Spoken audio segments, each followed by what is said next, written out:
iliyopita Dimash insha Allah.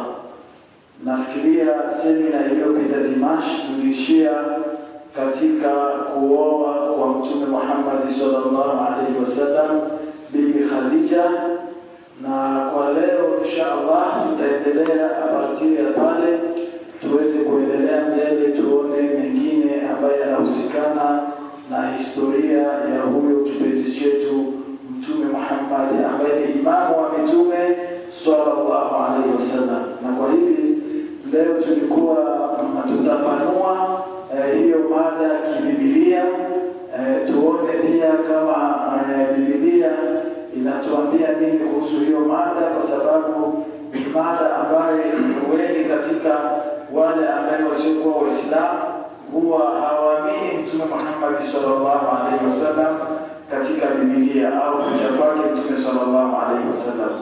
Na kwa hivi tukapata pia okazio ya moja katika mashekh ambaye atakayetufafanulia zaidi kuhusu huyo Nabii Muhammad sallallahu alaihi wasallam katika Biblia, na ndio insha Allah tutaanza naye.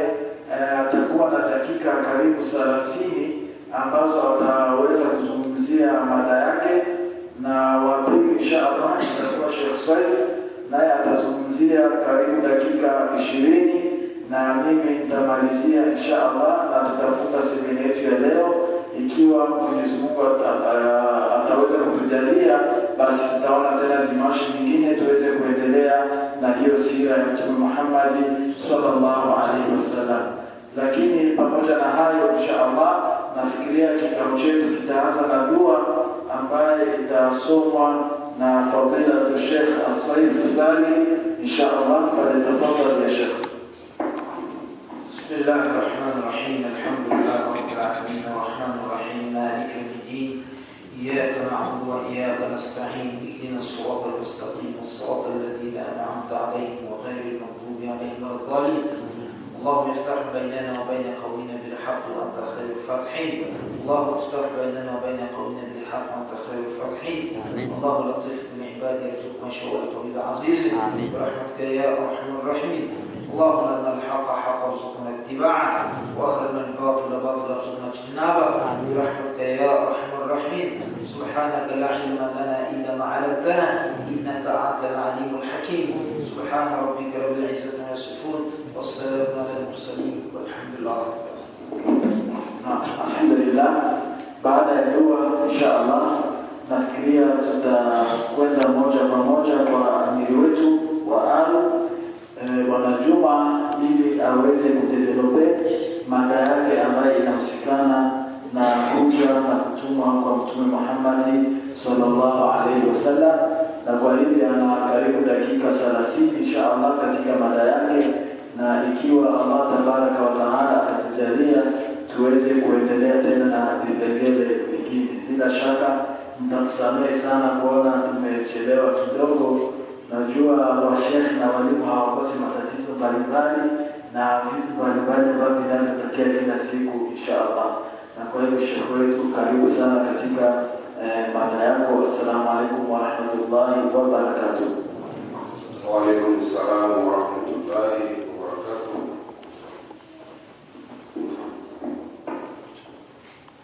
Assalamu alaikum wa rahmatullahi wa barakatuh.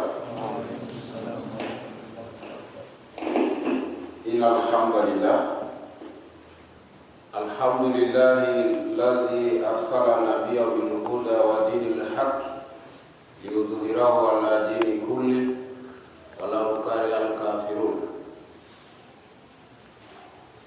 Wassalatu wassalamu ala rasulillahi sallallahu alaihi wasallam wa ala alihi wa ashabihi wa sallim tasliman, amma ba'd.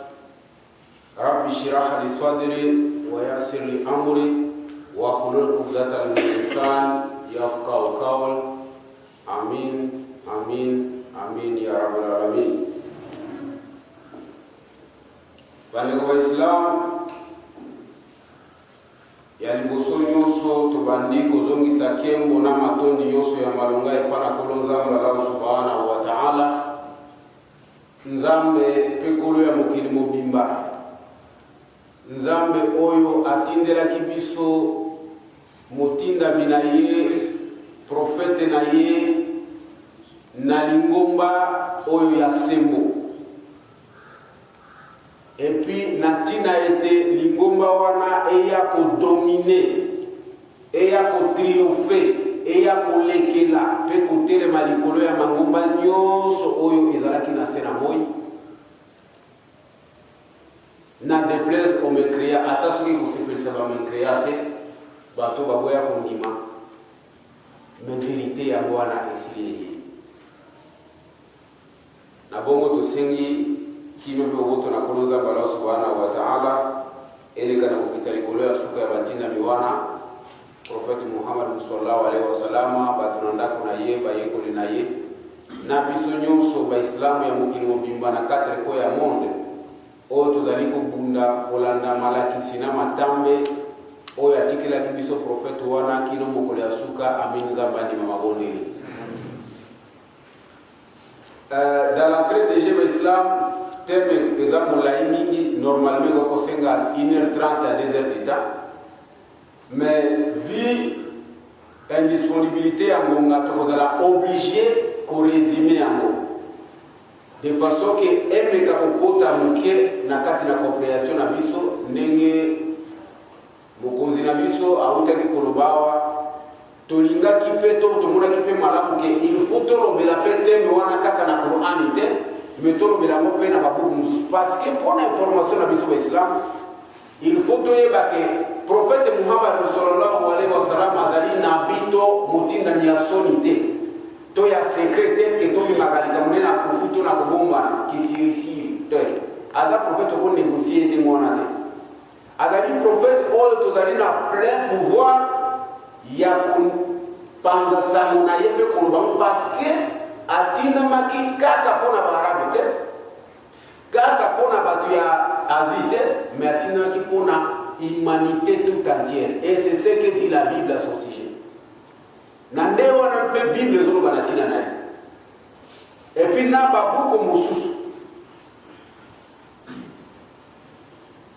dans l'entrée de Jésus, je pense que Mokolomoko, tous allez dans Kampala, tous allez discuter na Ndekomoko, comme on a eu Danish Patel, Azali Indien, pour la Nicolas Makambo Islam, Bango Bazali, Baza Hindu, Basam de la religion de l'hindouisme. Alors, tous allez discuter. Aye Kolobaranga lobi bon bino pe Makambo ya prophète Muhammad Nabino na veni na ye boye na ye makambo za pe mo ndenge mususu asalo ko la doute mais na ye ko rappeler que au moins 8 chapitres na kati na book parce que bango ba hindu bazana au moins 16 livres différents o bango bazana na kati ya mara bango to na bondimi na bango. Alors na ye ko rappeler que na kati na 16 livres wana ezana au moins 8 chapitres différents oyo esololi kaka likolo na boye ya prophète Muhammad sallallahu alaihi wasallam na kati na moko ya balivre wana ezali 8e tome na kati na livre na bango ebengami Izirwe. Alors na kati na Izirwe ezana au moins 8 chapitres différents oyo ka kosola likolo na boye ya prophète Muhammad sallallahu alaihi wasallam. Alors l'islam tolingi to faire comprendre les lobiso nyoso awa kino to meseni na balangage prophétique te des fois ou bien tolinga komi ko négliger ko l'islam balangage prophétique. Langage prophétique ezali ba moto ba terme ezali codé ezo senga il faut ko salela décodage pour ba nini ko yeba ko expliquer to ko sosola. Et puis peut-être parce que je ne sais pas quand c'est que l'islam langage codé to ba terme prophétique exact. Nazo pesa minu mbale dans l'entrée de Jésus protocole na vivre à ce sujet. Rasul sallallahu alaihi wasallam wakati na riwaya Ibn Abbas tangu akendeki na miracle. Parmi ba miracle ya prophète Muhammad sallallahu alaihi wasallam na miracle. Amonaki mwasi moko alati ba oro ba diamant ba biloko ya tabo ba biloko ya valeur. Pe mwasi kitoko koleka makambo nyonso. Pe abandaki kubenga prophète Muhammad sallallahu alaihi wasallam epana. Alors prophète Muhammad sallallahu alaihi wasallam aboya ki kokende para mwasi wana. Tangu baleke tapo wana prophète Muhammad sallallahu alaihi wasallam atuni ange Gabriel. Alors bi oyo wana mwasi wana azalaki mwasi nini? Prophète ange Gabriel ebisi prophète abi wana aza mwasi te. Omoni symbolisme ya mwasi.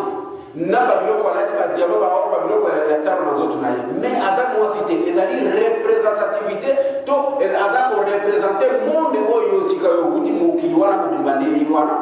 Et puis babiloko na nzoto na ya tete wana nde onde azina ubie bula to bisengo ya mokili wana.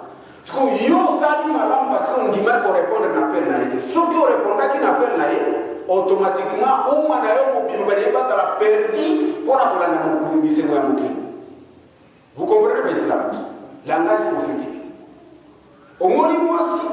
Et puis heureusement le prophète Gabriel a expliqué qui le prophète Mohammed sallallahu alayhi wa sallam tina ya nini wana. Ce qui a expliqué que était mbele wa sufi to ba connaisseur musulman mususu ba commentateur ba ba commentateur ba peut-être à cause de moi si ya prophète na paradis ba ni basi na ye o ya cause de na paradis. Or en réalité ce n'était pas une femme, c'était la symbolisme.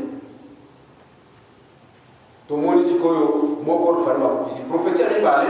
Prophète Mohammed sallallahu alayhi wa sallam a dit après ma mort, si mon aliwa nangai, parmi basi nangai, oyo ya liboso ya kola nangai direct soki na kufiye pa kola nangai, ezali mwasi oyo azali na maboko ya milai. Umone la langage prophétique ya prophète Mohammed sallallahu alayhi wa sallam, ezali bere na narba tuzika mbaleko tuzowi samu. Alors tant le prophète Mohammed sallallahu alayhi wa sallam a nani azalaki mwasi ya liboso parmi basi na ye oyo akufaki simana ye ba mboga zalaki na pona ko gaye mo ngezalaki Zainab.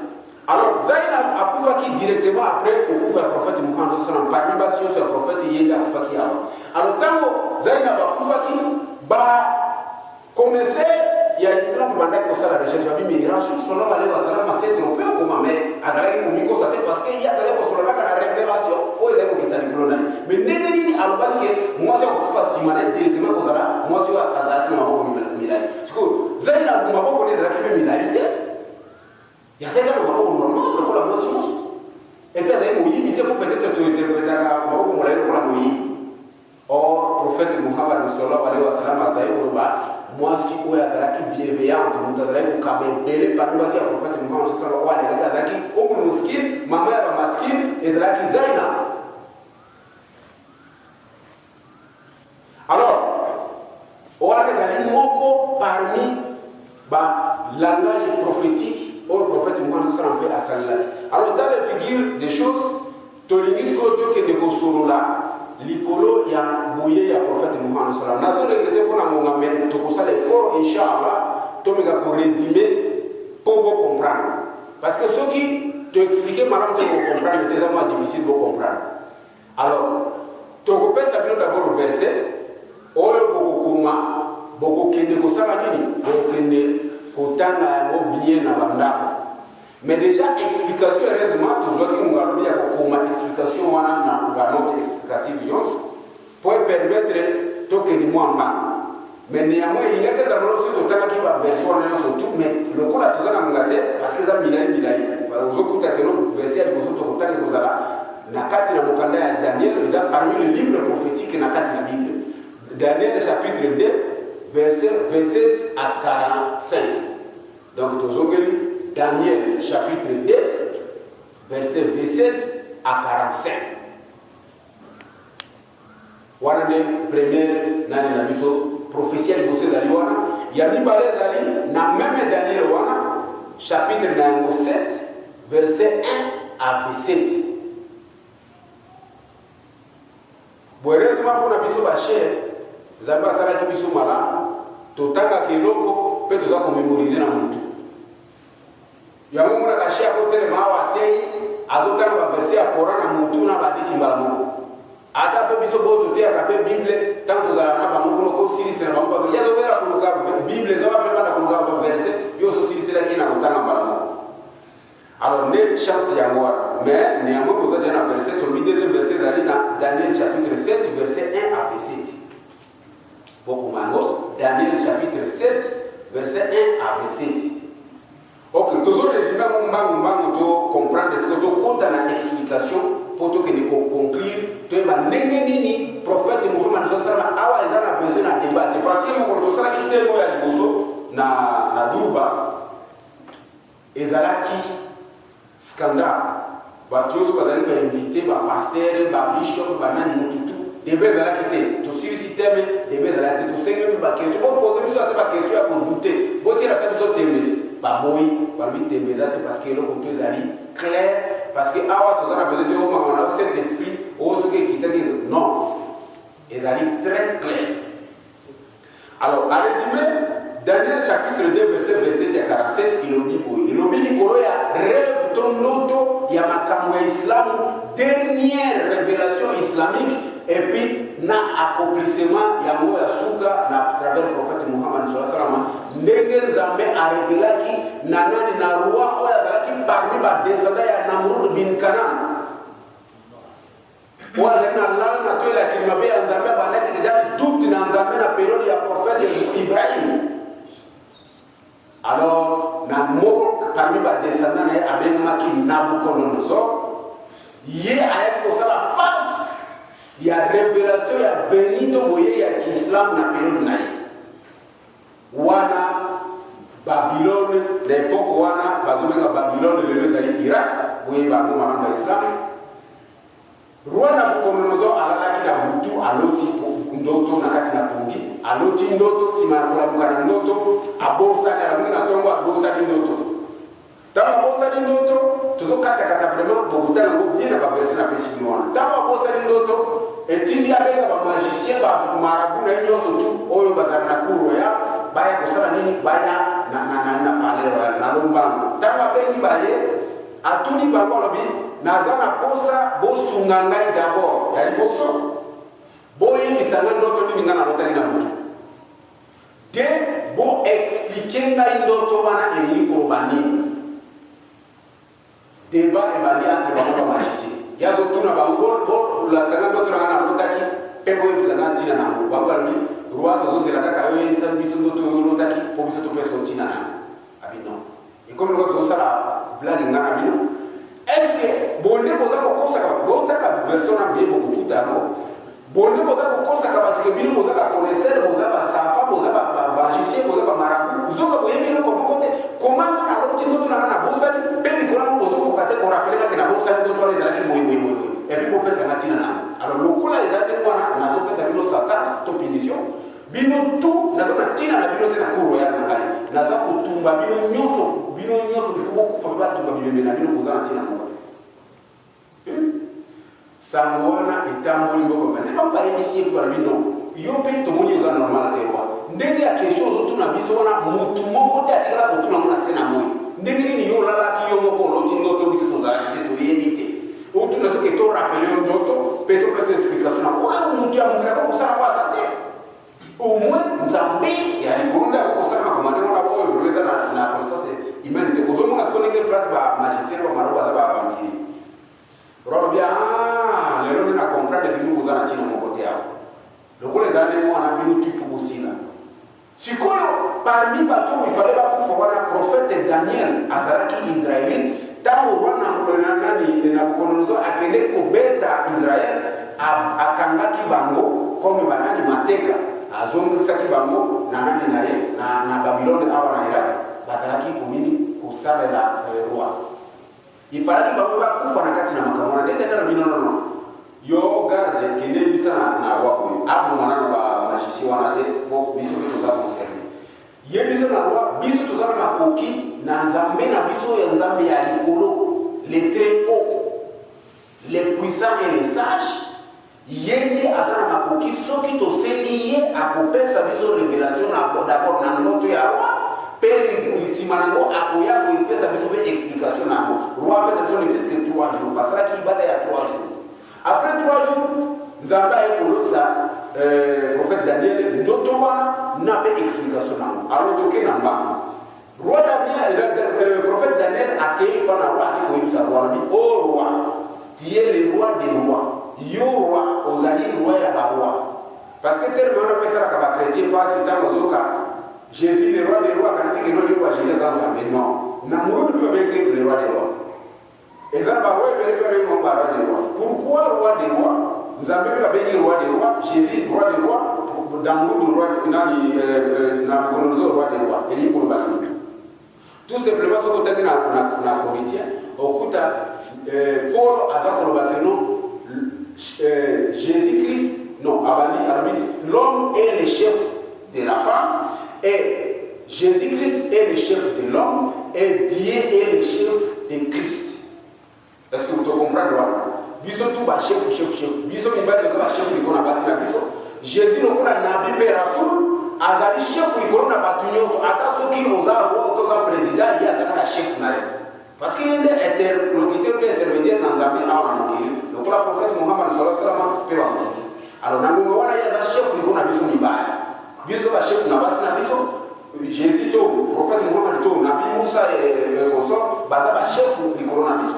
Alors nous avons un chef pour le corona. Mais bien sûr, tu as chef. Est-ce que vous comprenez déjà très facile? Alors, le prophète Daniel a dit ici, roi des rois. Nous avons les très justes. À Monisio, les Kambo, Oya, Mounene, Oya, Kosama, Namikoya. Olotaki n'a pas rappelé l'auto. Olotaki noto na yo, olotaki statut. Na forme humaine, na forme ya mutu. C'est-à-dire stati et telemi de bail. Tel que a stati et zalaki ano. Mbama recevere oyo maboko na tolo et zalaki ya argent. Libumu na tikwis et zalaki ya bronze. Et puis kobana na genou ti na makolo et zalaki fer et bendé, mais mélangé na terre. Tant que l'on a qui statue, on a observé dans nos statues, l'ibanga moko et se détacha qui n'a ngomba, ça que nous tournons à boire kayamo, et yé yango moko et benti makolo ya statue. Le coup la statue est là qui n'a forme ya mutu, alors et benti manzaka statue, manzaka zalaka zombie. Et beti manzaka stati et broyer à mon pe et rendre stati mo bimba poussière. Si ma mon pepe mo koye et memi poussière on a sur tout qui namo pe li bango na muke et bami ko bimba ti et comme munene et meli et ça li ngomba pe et meli mo kili mo bimba et tondi na nango li bango wana. Tango yo moni bongo ne yo shituka kina kongi. Bongo te moi Ralobi, en tout cas, you, vous avez le Azabi. Alors, vous avez un Azabi, alors, on est amis à sol, Maramoko a sali Sidida, Namakuruna, il s'est prosterné face contre terre devant Daniel. Amuri on est amis à sol, Azalia, parce qu'il y a notre ndé dans l'autre qui a moi. Bachala, Bantilo, Bachini, Koko, Pesana, notre mais où est rappelé la Koko, Pesana, explication. Alors l'explication est très simple et facile. 1. Il faut y avoir que la tête d'or et or d'abord la tivalère, Pessimano et la Kisini force. Alors la tête d'or est alliée au roi. Pouvoir na yoro na yo ya pouvoir. Aux amakas par une barre. Si pour Simano pouvoir est pour y aller balé et aux ara ne maboko mi balona na tolo ti a. Et ça, c'est le deuxième pouvoir. Troisième pouvoir, il y a le deuxième pouvoir que nous avons fait par contre, parce que or, na argent, il y a mon valeur question. Alors, bon, on a bien le langage, pourquoi on a voulu le macamounel et l'islam, il y a bon manaba, il y a un alors, il y a la cuisse et la bronze, cuivre, à d'autres termes. Alors, cuivre, il y a une valeur par rapport à l'argent et par rapport à or. On a des exemples de voir. Si il y a beaucoup de choses et qu'on a faible existe ma casse. Si il y a souka et qu'on a fort et qu'on a ébéné. Et qu'on a ébéné, mais et sangana n'a ma béné. Il y a que ébéné n'a ma béné vraiment et qu'on l'a dans la biété. Et les Mourouba, Nini, pouvoir en et quoi qu'on cabona en dé. Il y a un ma colo et Zamibaye. Et qu'on cabona en dé. Pessimano, Makoloana et Kokabana, pouvoir et Kokabana en 10 petites parties, il y a un Misapia Makolezani, mais 10. Est-ce que vous avez l'islam? Parce que quand on compte l'explication, beaucoup de choses. Alors nde na tango ya pouvoir wana oyo ya mike wana ko kabona lisusu ya 10 parties wana petite partie nde puissance oyo mona kike libanga moko se détacher na ngomba et koya ko beta makola statue wana epanzi ba manzaka wana pe si mesani ebomi statue mobimba pe ekomisa ngo poussière on peut payer le moli yango si malibanga wana enepi ekomi nani ngomba munene pe emeli mobimba libanga wana monaki la date explication libanga wana monaki ezali symbole to elembo ya pouvoir to ya royaume de Dieu on zambe akotinda ko historia sur la terre yamune kwa convaincre ba pouvoir wana nyoso to kobana na yo tina mo ba descendant na quatre pouvoir et quoi convaincre nyoso tant convaincre nyoso si ma yamune est dominer sur toute l'étendue de la terre mutu mo ta ko manga on se tiki no suko yanke wana ne tozalaki na Daniel chapitre 2 verset 27 à 47. Donc qu'est-ce qu'on a deuxième prophétie va ici dans le Bible là dans deuxième prophétie dans Daniel chapitre 7 verset 1 à 7 et ça c'est que le roi la volonté mais prophète Daniel yemo ko la connotation d'autre bon là se soulier yé a l'autre d'autre mais yé peut la penser explication de tout mais ange Gabriel malaika Jibril a ko penser explication mais maintenant to ba ki attend prophète Muhammad sallallahu alaihi wasallam miracle mutai ko penser explication na moi si on est là que prophète là est là ange Gabriel. Alors Daniel peut parler que l'autre est troublé à toutes les questions par ange Gabriel a fait une explication pour envoyer au prophète Muhammad sallallahu alayhi wa sallam. Alors deuxième mini prophétie dans Daniel 7 chapitre 7 verset 1 à 27 Daniel est quoi le à la qui est à l'autre amoni mupepe moko landa bien aloni mupepe de le mola qui ni poussière ya stati pour libanga ça ne n'est pas sikoyo yé alobi na tourner na ndoto ya bandi ko mona siko place ndanza bilinga za très compliqué yé na tourner bandi ko mona aloni mupepe moko yé na 4 ko ya mungu et yé lekili ko ya mer ikona mai ya mer tawo lekili ko ya mai ya mer et ningisi simango e ko misa 4 bêtes bona na siko bien on est là qui 4 métaux c'est-à-dire la tête d'or poitrine et les bras en argent, ventre et les cuisses à cuivre, et puis le reste était en partie fer et argile. Au moins 4 sortes de métaux. Parce que Daniel peut la tourner qu'on appelle 4 sortes de bêtes. Première bête, avec la forme, il y a un lion ailé. Avec la forme, il y a un moto lion, ou il y a un papou. Abîmé d'évaillé. Kama moni lion wana wali observer lion ndenge na mpapo si moni mpapo na katikati ya sima avi forme ya konyoroka tele lokola mutu pe avi maele ya mutu abandi ko diriger. Alors deuxième tabo wana ici l'équipe na biso na amoni deuxième bête abimi azalaki na forme ya nani ya ours wana azalaki na lokolo moko ya gauche ezalaki koboite akotambola ours wana akotambola mwa mopanzi aza koboite. Troisième bête aye komona léopard aza na 4 têtes na 4 ailes mitu minei et puis pe lipapu mini boza kolanda bino islam. Et puis quatrième bête azalaki na forme ya monstre, un animal mystérieux, dangereux, difficile à identifier. Azalaki na ba griffe oyo ezalaki en fer. Ezalaki ba mini, ezalaki libende ba griffe na eza libende, mino na epe libende, et puis azalaki na nini na 10 cornes na mutu na ye, maseke boye 10 na mutu na ye. Sikotaka kama serena nyama wana vile kunde na nyama na mwana tena mkenza baki directement aye mwana susu kati na 10 cornes wana corne moko ya muke eko pousser lisusu katikati sima etawe za kubima et arracher tout les 3 cornes devant et quoi ya mwe bile tikali wana pe corne wana muke wezalaki na 11e corne ezalaki na nini ezalaki na miso ya mutu pe na munga wana nde prophète Daniel alobi ya moni nani amoni nzambe azali kudeside azozwa décision ya kozwa nini direction spirituelle temporelle ya monde entier pour remettre en un fils de l'homme. Pour remettre en un fils de l'homme pour inaugurer le royaume de Dieu sur la terre.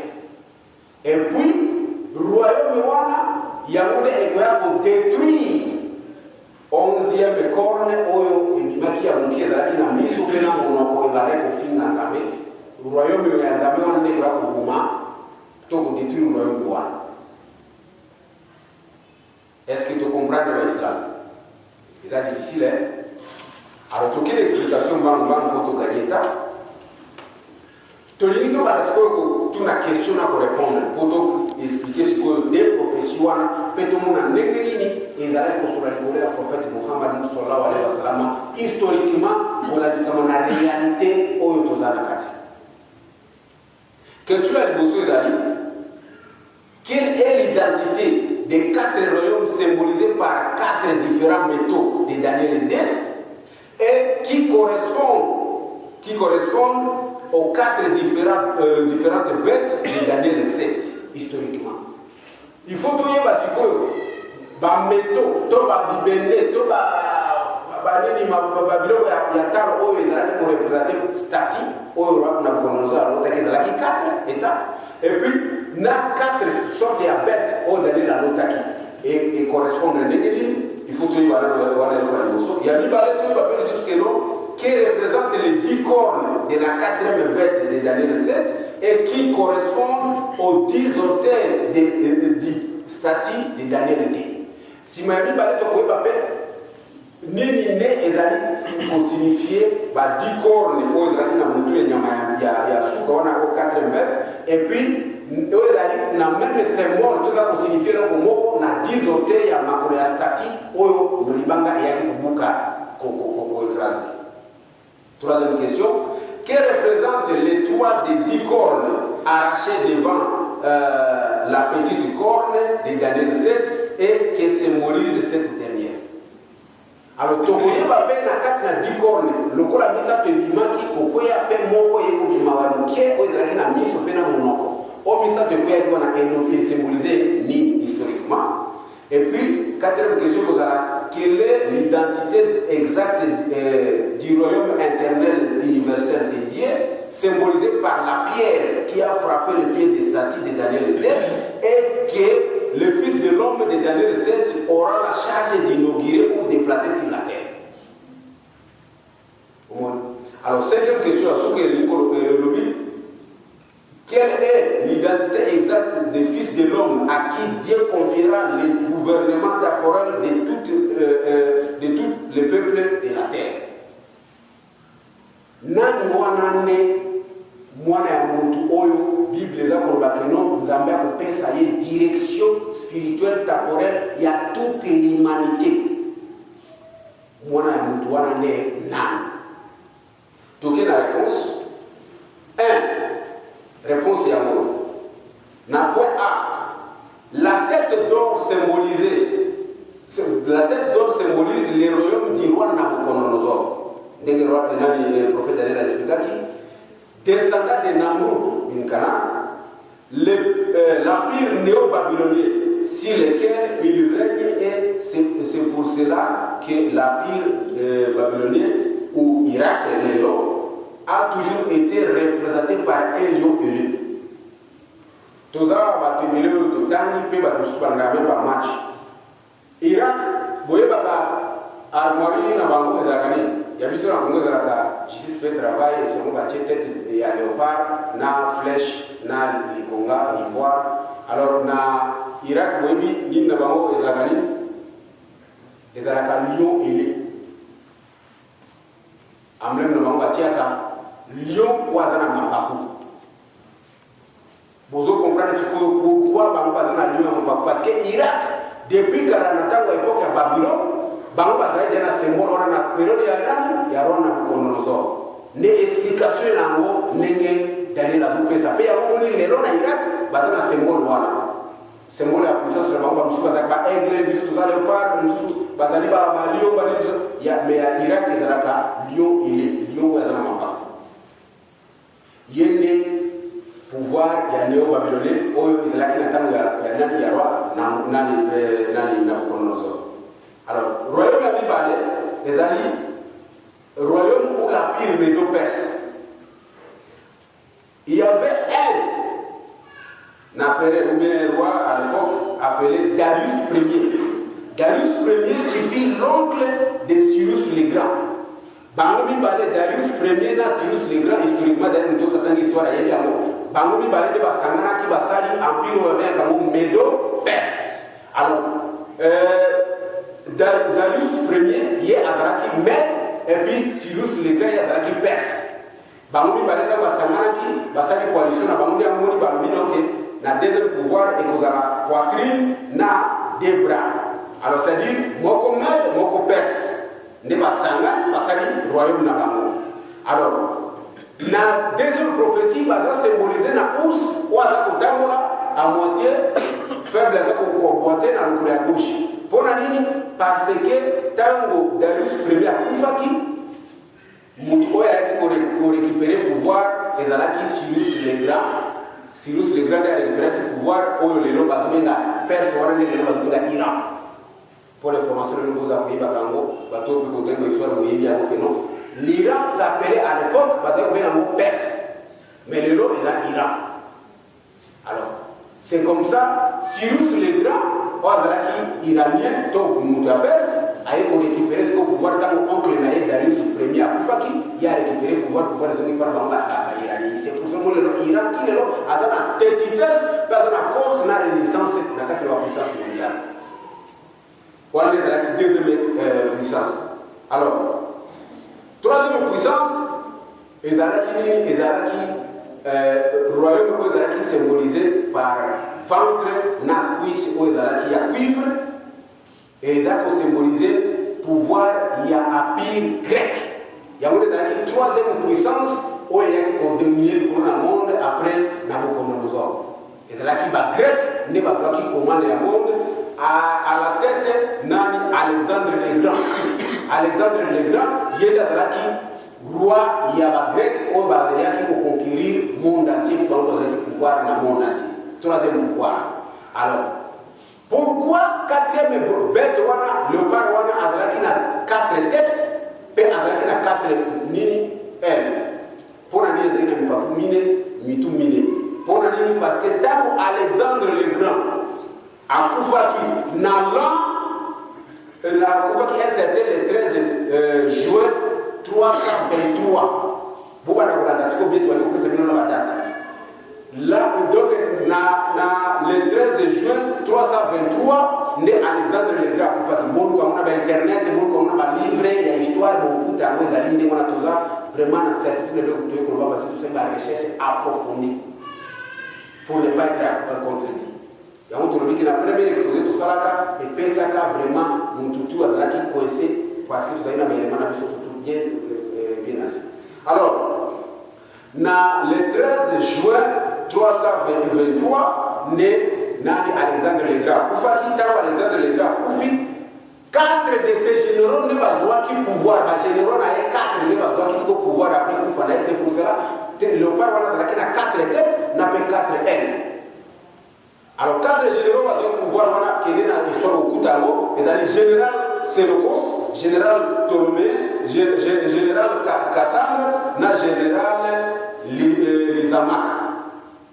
4 généraux grecs vont récupérer le pouvoir grec, et diriger le monde après le pouvoir il y a Alexandre le Grand. Voilà, vous en avez 323. Tout ok, tout comme alors, après Bango, Toké Sikoyo, Kotara Sikoyo, le 4e royaume symbolisé par les jambes de fer. Donc, comme on a 4e royaume, où Isaïa Souka, symbolisé par les jambes de fer, dure et forte, ce 4e royaume qui est symbolisé dans la seconde prophétie par une bête mystérieuse, monstre, qui a les dents de fer et les 10 cornes sur sa tête, c'était quoi? Après, je te suis expliqué, après, les Babyloniens, étant au Koi, ils allaient qu'ils mettent de Perse, ils vont récupérer le pouvoir. Après, mettre de Perse, étant au Koi, les Grecs, ils vont récupérer le pouvoir. Après, les Grecs au Koi, ils vont récupérer le pouvoir. C'est une histoire bazar. Ok, ça plus tard, c'est une histoire bazar. Ils vont récupérer le pouvoir après, après les Grecs, très bien, merci, les Romains. Les Romains, ils vont récupérer le pouvoir. Rome est pour récupérer règne. Royaume des Ogapi, na Rome. Alors, tu vois, tant que Rome a vu pouvoir de Zokéléwana, la prophétie de Daniel dit au roi, puisque tu as vu les pieds à partir de fer et à partir d'argile, ça veut dire l'empire sera divisé en deux parties, puis subdivisé à 10 petites parties symbolisées par les 10 orteils des statues. Et cela est symbolisé dans la seconde prophétie par une bête qui a 10 cornes, ce qui veut dire tout simplement qu'il aura encore 10 petits royaumes qui sortiront de ces 4 royaumes ou de ces 4 empires. Alors, c'est-à-dire, 4e royaume, tout ce qui est dit que non, na monde les romains. Alors les romains ne pas qui symbolisé nani makolo ya fer ya bibende pe esangana ki nani na mabiri pe simanango ba se divisa ki en deux. To ko expliquer alors négni ba se divisa ki en deux. Alors d'abord il y avait une tentative de division de l'empire romain à l'époque de l'empereur Dioclétien vers l'an 284. Bamba vino le pouvoir oya ko conquérir monde était 4 na bango de balé ba kabwana déjà na l'an 284 balé ba kabwana na période wana et à l'heure de guerre et cette division est devenue effective après la mort de Théodose le Grand à l'an 395 de notre ère. N'est-ce pas historien? Na 395 sikoyo bona na bien na 395 na ero biso tozali lelo nde empire romain eko se divisé en deux parties. Quand c'est divisé après la mort de Théodose le Grand, l'empire romain s'est divisé en deux grandes parties. Il y a eu l'empire romain d'Orient où Arcadius, le fils aîné de Théodose, a régné, et il y a eu l'empire romain de l'Occident où son fils cadet Honorius a régné. Après Théodose le Grand a Koufi, si Mango Bana n'a ni Baye pour Kabola déjà ni empire romain en deux grandes parties. Vous avez dit que n'est pas vous que nous connaissons. Bakaboli ni empire romain. Bakaboli on est ni oh yaya Arcadius y a vu partie à qui au stade on a dit empire romain d'Occident.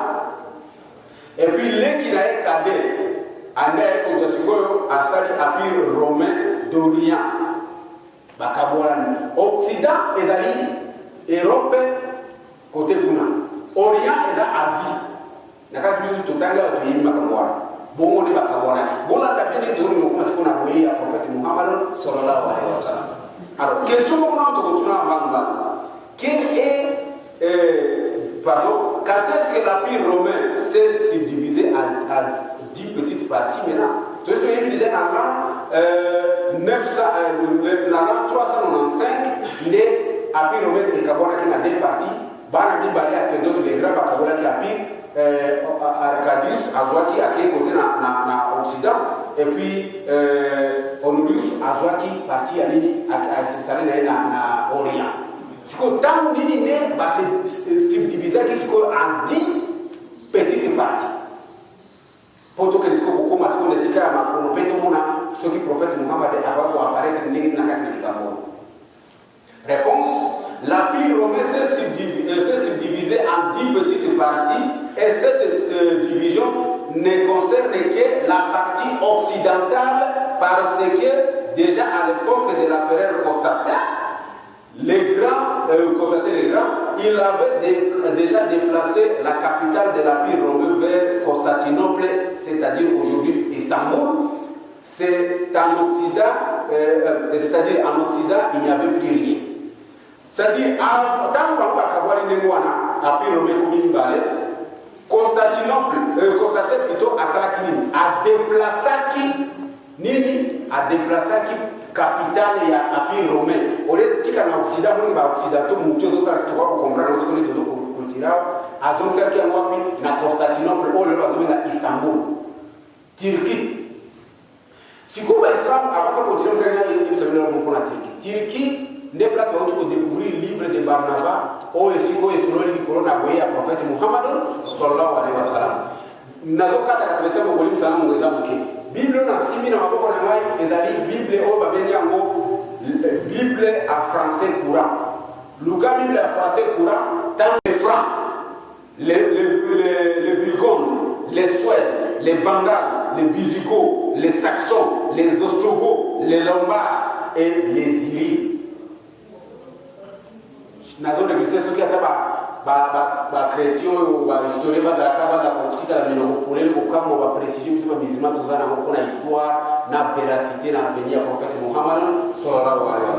ce sont là les 10 tribus barbares Oyo Bayaki Okabwana, pouvoir et Empire romain d'Occident, les Allemands, les Francs, les Bourgognes, les Suèdes, les Vandales, les Visigoths, les Saxons, les Ostrogoths, les Lombards et les Illyriens. Parce que les Français et les Anglais étaient considérés comme les peuples barbares et les véritables Européens à cette époque-là étaient les Grecs. Même le nom Europe était le nom d'une femme de la mythologie grecque qui s'appelait Europa, ce qui veut dire la blanche. Vous voyez, l'islam que comme Europe est la grec, ils ont le contact grec. Alors, la grec, ne va pas faire un mot si mon corps va faire pembe pour les cabatunios. Ne va pas faire comme Europa. Europa qui veut dire la plus blanche. Moi, je suis à pembe pour les cabatunios. Alors, donc, ce sont les 10 tribus barbares qui ont causé la chute de l'Empire romain d'Occident et ils ont occupé plutôt cette partie-là. La prophétie vous dit, pendant que Daniel observait ces 10 cornes qui représentent les 10 tribus barbares de Daniel 7, Daniel a vu une petite corne sortir du milieu des 10 cornes et qui avait les yeux d'homme et une bouche qui prononçait des blasphèmes contre Dieu. Et Ange Gabriel a dit c'était un autre royaume qui sortira des 10 royaumes des tribus barbares.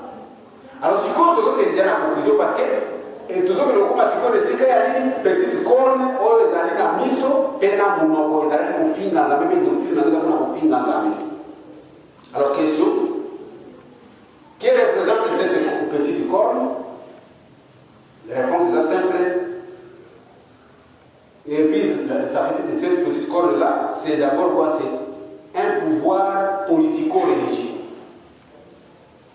Un pouvoir politico-religieux, oh le nom, ils arrivent même dans l'ambassadeur partout dans le monde. Pouvoir. Au prophète Muhammad a dit qu'on détruit, paix, qu'on restaurer, ni pouvoir du royaume de Dieu sur la terre. Alors, ok, vers la fin, c'est quoi aussi de ça? Conclusion à mission. Allez chercher sur le net. Nous avons fait ça pour nous voir. Beaucoup de gens sur le net. Beaucoup de gens livre, il y a Martin Luther. Nana est Martin Luther. Oui, oui, bien. Martin Luther Azali, catholique, ou Abimaki catholique, Asali protestant. Les autres protestants, news, Martin Luther. Martin Luther, na ongea bien kaidi mwana. Siko kenena nete luka livre na yeye wakomaki la captivité de Babylone.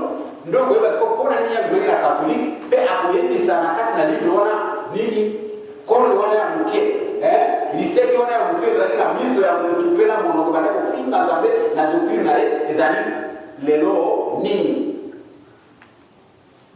bozo comprendre l'islam wana na desmino mwaka poto kelima manga. Le royaume est politico-religieuse qui prononce des blasphèmes contre Dieu, qui salissent l'image de Dieu par sa doctrine.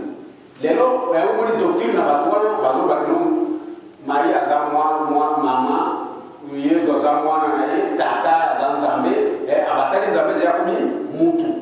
Vous comprenez? Zambé, c'est-à-dire, il y a beaucoup de Zambé, moi, c'est Maria, moi, Yesu, Taram, Maria, alimentaire, doctrine à l'émoine. Nde angwana bango baye ko salir image ya Nzambe awa na sena moyi ndeti ya Nzambe ya décision sikoyo ya konsala ni ya ko précipiter kutinda prophète Muhammad sallallahu alaihi wasallam. OK. Pendant qu'il enseignait ces blasphèmes là, le prophète Daniel a vu le tribunal de Dieu s'asseoir. Le livre contenant la déviation de ces blasphèmes fut ouverte et Dieu a fait appel à un fils de l'homme. Il lui donne la direction spirituelle temporelle de toute l'humanité. Mbang tanga awa muna nini livre wana nini Bible pesa kumba yango. Faut tomber à la conclusion.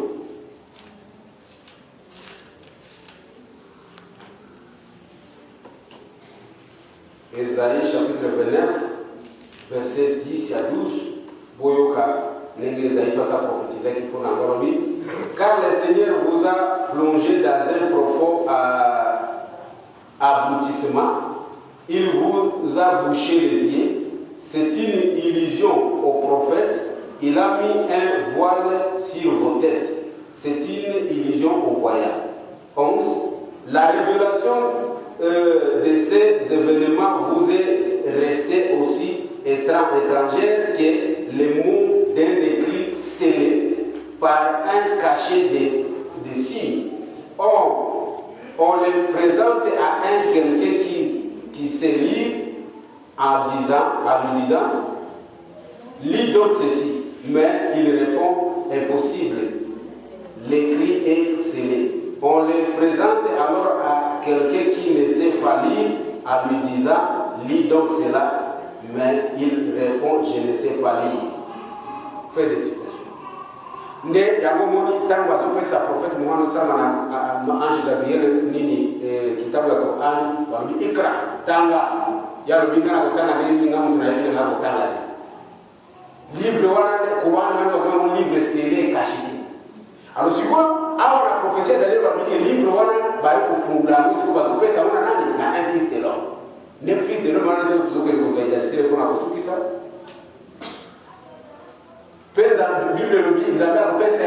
L'autorité ou bien la direction spirituelle, temporelle de toute l'humanité. Et on vous dit que c'est le Fils de l'homme qui viendra inaugurer le royaume de Dieu sur la terre, fera son apparition après la disparition des trois cornes. Nous savons que Jésus-Christ a existé avant la division de l'Empire romain. Et selon les chrétiens, il aurait même été arrêté sur l'ordre d'un Romain appelé Pilate et a été tué, ressuscité et enlevé par Dieu selon la Bible, mais il laisse les Romains régner. Parce que fils de l'homme, Jésus quand même un fils de l'homme. Prophète Ézéchiel a bien un fils de l'homme, vous avez bien un fils de l'homme quand la Bible 78 fois, plus que Jésus. Alors, Jésus, tu as dit que selon la Bible, à tout qui va arriver à Zoréo. À Tiki Moki va arriver à Zoréo. Il y a à passer à Pire Romain. Parce que selon la Bible, Mouton a posé comme la Pilate. Pilate fit un Romain. Et puis, dans le prophète Muhammad a commis na pouvoir akutaki Rome ezakore payer les petits Rome parce que akutaki nani Héraclius, n'est-ce pas? Héraclius azalaki na koreyer na Jérusalem.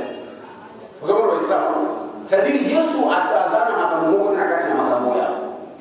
Alors toke kosuki ça. Mais la prophétie nous dit le royaume de Dieu symbolisé par la pierre c'est ce royaume-là qui détruira le 4e royaume. Le royaume est symbolisé par la pierre, il y a un quoi pour détruire, parce qu'il y a un bête à la statue, et dit docteur, on est pensé à moi, ils ont ces poussières, c'est moi qui ai récupéré mon clou. Alors, voyons voir l'histoire. Qui ont détruit l'Empire romain, Banani va détruire ça qui Empire romain. Ah, c'est ce que la conclusion. Le premier tribu barbare qui a été détruit, voilà, c'est quoi, 3 corps, nous, ils ont arraché. Le premier tribu barbare qui a été détruit était les Irides à l'an 494 de notre ère. Vous voyez ce qu'on a dit, tout ce qui n'a pas été, tout ce qui n'a pas été, ce qu'on a nécessaire pour le prophète Mohammed, sallallahu alayhi wa sallam. Dans l'an 494, selon l'histoire, n'est pas premier tribu barbare. Au 10 au Bakabona qui kuna première tribu Bassani Bakomi éliminé. Le second tribu barbare a été détruit en l'an 534 jusqu'à 538. C'est donc les Vandales. Vandales, Bambaïko détruit en 534 à 538. Vous avez rien dit que Nevada. Alors, troisième tribu, Ezaraki. La troisième tribu barbare qui a été détruite était les Ostrogoths à 550 de notre ère. Alors, on dit, juste après la destruction, le Fils de l'homme fera son apparition. À 570, Muhammad est naquit à la Mecque, et 40 ans après, il déclare être le seul messager de Dieu envoyé à l'humanité tout entière. Takbir. Takbir wa Islam. Bon, la bien profession, c'est pour ça qu'on appelle ce verset que le Bouddha. Professeur, le Bible, tango, 3, ni du wane qu'on a détruit. Ne, nani, fils de l'homme, à cause de l'apparition. Total, il y a 3 pouvoirs, 3 royaumes qui détruisent parmi les 10 tribus barbares. Total, il y a un premier, les Arabes qui banal. Premier, les Arabes qui battent, Bazara qui détruit 493. Et puis, deuxième, les Arabes qui détruit 534 à 538. Et puis, troisième et dernier tribu, qui détruit les Arabes qui Ostrogoths, qui détruit 550 000. Alors, voyez-vous, dans 550 000, du troisième tribu barbare, Bazar détruit. Et puis, Bible dit qu'après la destruction de ce troisième royaume, le Fils de l'homme fera son apparition. 18 ans après, c'est-à-dire 550 à 570 au Muhammad Abotami, 18 ans après la différence. Muhammad Abotami. Et puis 40 ans après, Abotami a déclaré dans Batukino, je suis le seul messager de Dieu envoyé à l'humanité tout entière. C'est là. Muhammad a eu pour ça apparition dans 570. 570, Muhammad a fait l'apparition. Après la destruction, il y a dernier tribu barbare, on a représenté le troisième corne, on a détruit dans 550. C'est-à-dire 18 ans de différence, Muhammad a naquit à la Mecque.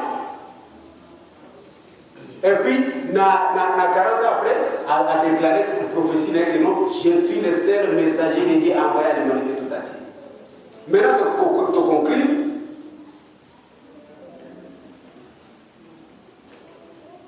Quand le prophète Muhammad sallallahu alayhi wa sallam a dit vivant, Bachir Bazalia, par une prophétie, il y a ce qu'a prophétisé qui a le milieu.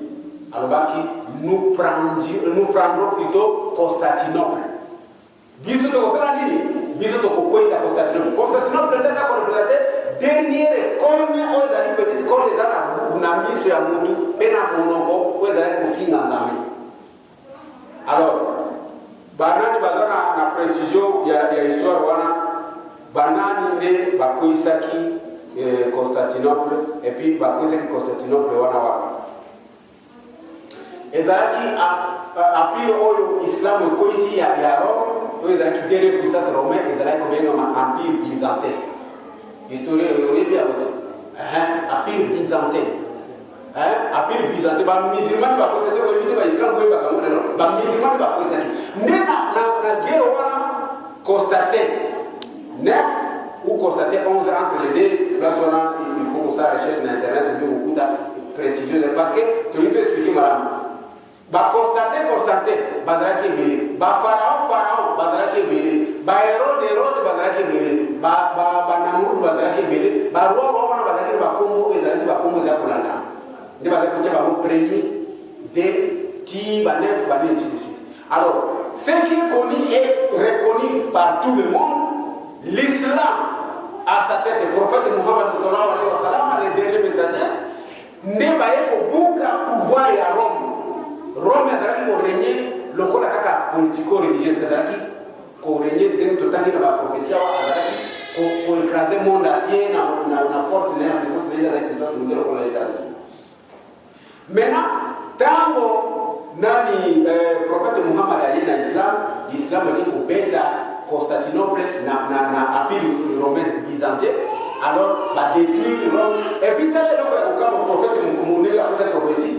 Tant que na bitumba wana ne constaté amona ki guerre ezo kota tina niveau na palais royal ils ont attaqué ba musulmans force na bango invincible ndenge bible lobi keno bango ba mokimo bible kono na bango te bango ba kono mokimo bible pe bango ndi ba kosali ba kokonza mokimo bible ya ngoni puissance islamique a to ndisi ya ndenge ni jamais ko kono ba ya ngata tango après constater que guerre comme il dit na nini na palais royal ne aye ko vima siko pona ko défendre ne ba musulman ba bomaka ba kuisaka ne tina o victoire na biso ba musulman likolo ya Rome ne ezalaki à partir na wana ko kisa prophétie que dernière puissance wana o ko zala mokeza na miso pe na monoko wana muto akoya kubuka ngo ezali prophète Muhammad sallallahu alayhi wa sallam office de l'homme wana ne tout expliquer na ba date que non na 559 ne derrière Apir romain où il y a trois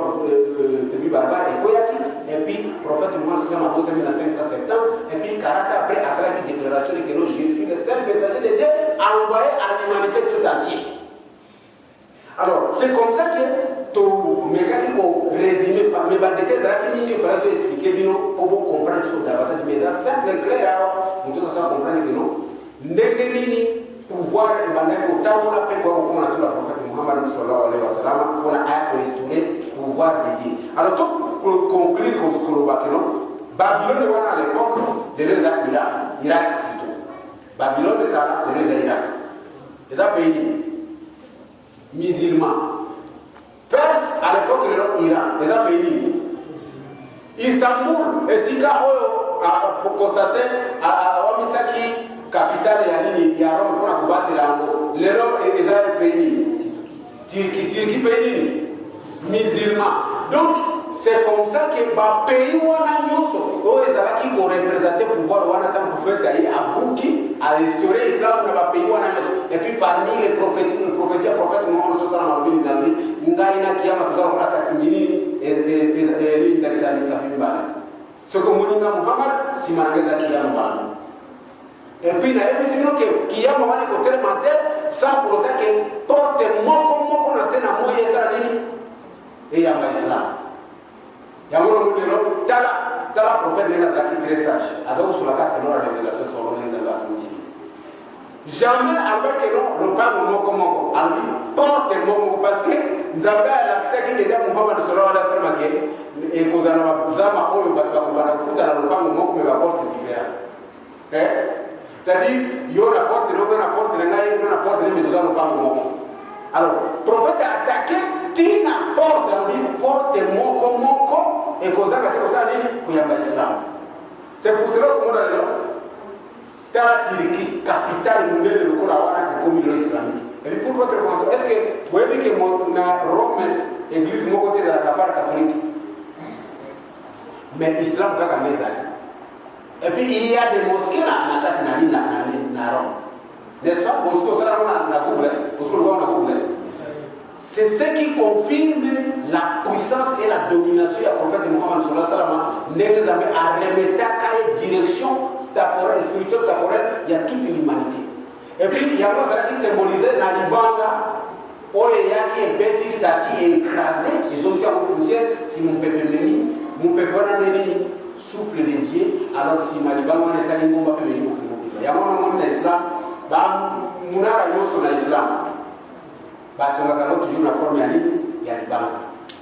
il faut boule basala ka tuna forme ya libanga tout le monde est très significatif ce qu'on fait nous na katina Luc chapitre 9 verset 20 au coup de Jésus alobi libanga oyo babwa kaki alors se référer